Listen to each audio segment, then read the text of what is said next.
दोस्तों नमस्कार।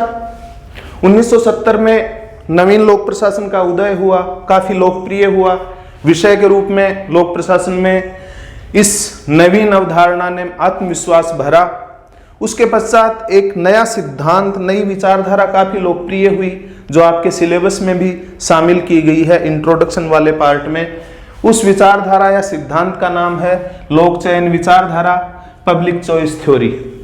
ये पब्लिक चॉइस थ्योरी 1986 के बाद बहुत ज्यादा लोकप्रिय हुई, जब जेम्स बुचानन को अर्थशास्त्र का नोबेल प्राइज मिला इस सिद्धांत के लिए। बेसिकली ये सिद्धांत क्या है?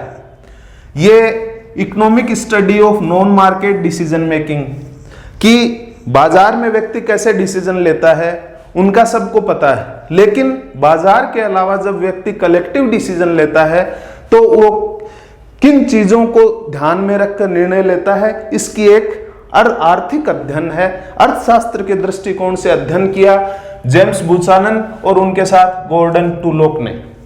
इन्होंने कहा कि people's action in market place में जब लोग आपस में इंटरेक्शन करते हैं तो मूल रूप से तीन लोग होते हैं, एक एम्प्लॉय, एक एम्प्लॉयर, एक कार्मिक, एक उसका मालिक या उसको काम देने वाला व्यक्ति, और तीसरा कंज्यूमर या ग्राहक।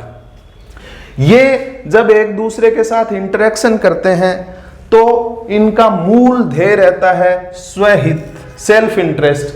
हम भी अगर कहीं मार्केट में जाके कोई भी सामान खरीदना चाहते हैं तो हम स्वहित को ध्यान में रखते हैं कि मुझे कम से कम कीमत चुकाकर ज्यादा से ज्यादा गुणवत्तापूर्ण और ज्यादा मात्रा में कोई भी वस्तु या सेवा मिल जाए। ऐसे ही जेम्स बुचानन और गॉर्डन टुलोक ने कहा कि ऐसे ही एक पॉलिटिकल मार्केट प्लेस है जहां भी लोग निर्णय लेते हैं।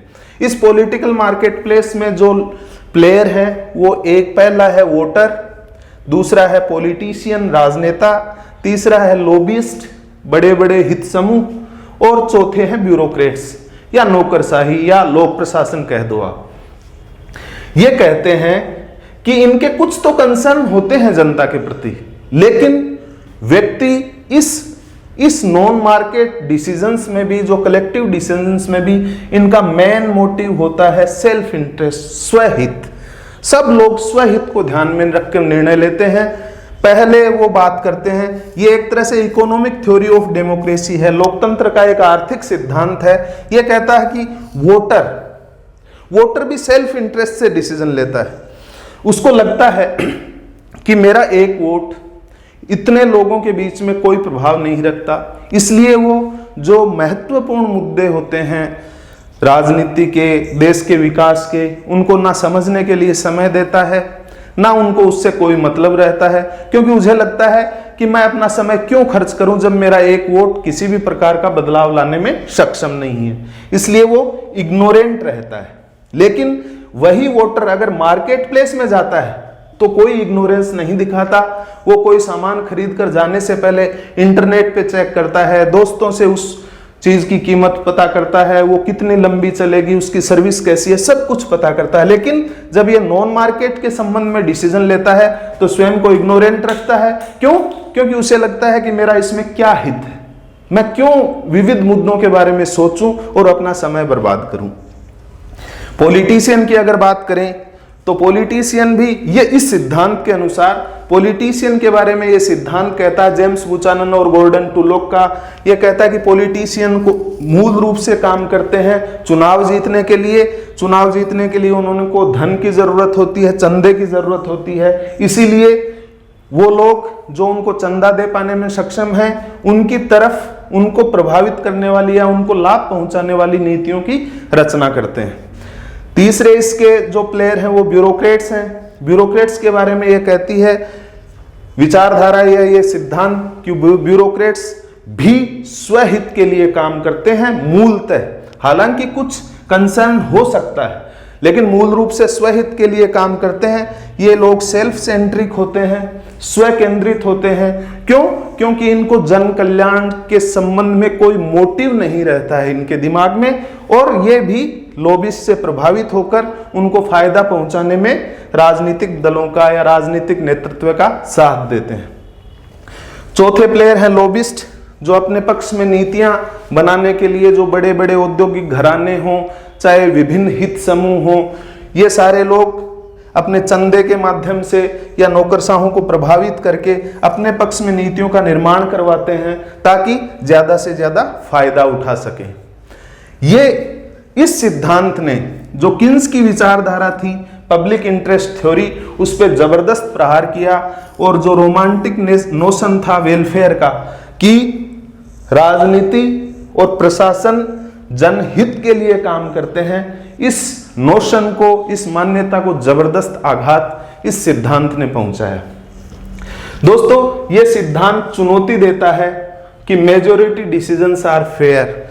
लोग ये कहते हैं कि अगर बहुमत ने कोई निर्णय लिया है तो वो सही होगा, लेकिन यह सिद्धांत इस बात को चुनौती देता है कि कोई जरूरी नहीं कि बहुमत का निर्णय सही हो। क्यों? क्योंकि सारे लोग स्वहित के लिए काम करते हैं। दोस्तों, यह सिद्धांत कहता है कि मोनोपोली फेल्योर का कारण, किसी भी मार्केट की असफलता का मूल कारण मोनोपोली होता है। इसी प्रकार राजनीति में, लोक प्रशासन में भी मोनोपोली विफलताओं का कारण बनती है। इसलिए प्लूरलिटी की जरूरत है, बहुलता की जरूरत है। ऐसी संस्थाएं, ज्यादा से ज्यादा संस्थाएं जो एक ही प्रकार की सेवा और प्रोडक्ट उपलब्ध करवाएं ताकि वो कम्पिटिटिव वेज पे काम करें, अपनी कॉस्ट को कम कर मिनिमाइज करें ताकि प्राइस कम से कम रहे और ग्राहक अथवा नागरिक को ज्यादा से ज्यादा सुविधाएं, ज्यादा से ज्यादा वस्तुएं, सेवाएं गुणवत्तापूर्ण मिले और कम कीमत पर उपलब्ध हो। लोक प्रशासन के संदर्भ में इस विचारधारा को प्रयुक्त करने वाले सबसे बड़े चिंतक माने जाते हैं विंसेंट ओस्ट्रोम और विलियम निस्कानेन।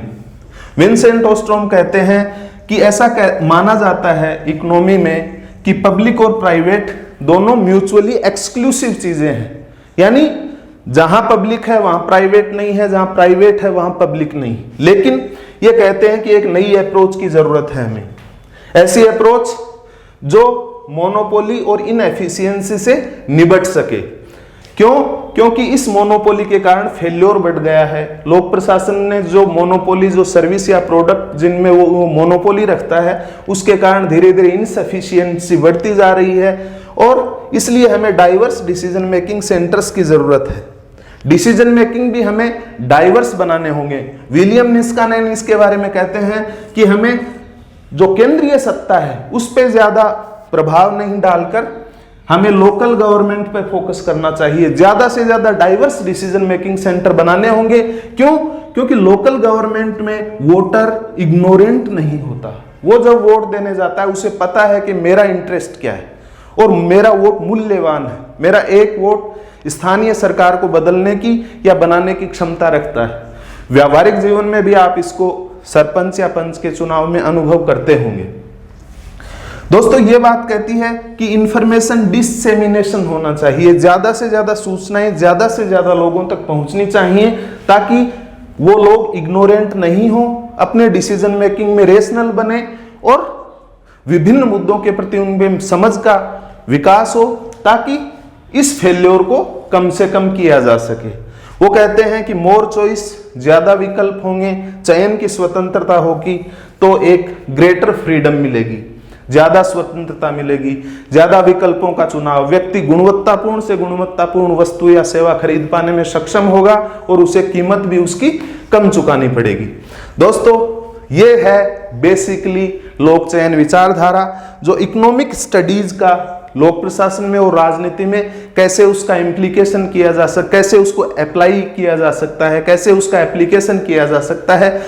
बेसिक जो इसकी कोर थीम है वो है कि maximum alternative for any product and service. इसलिए कुछ लोग कहते हैं कि बाजार लोक प्रशासन का विकल्प नहीं हो सकता, सरकार का विकल्प नहीं हो सकता। तो आप कमेंट सेक्शन में लिखना कि ये थ्योरी ओवर सिंप्लीफिकेशन है या काफी हद तक इसको तार्किक कहा जा सकता है। ट्रांसपोर्टेशन इंडस्ट्री, टेलीकम्युनिकेशन इंडस्ट्री और भी बहुत सारे क्षेत्र ऐसे हैं जहां हम लोक चयन विचारधारा को अप्लाई कर चुके हैं। आशा है आज का एपिसोड आपको पसंद आया होगा। धन्यवाद, नमस्कार।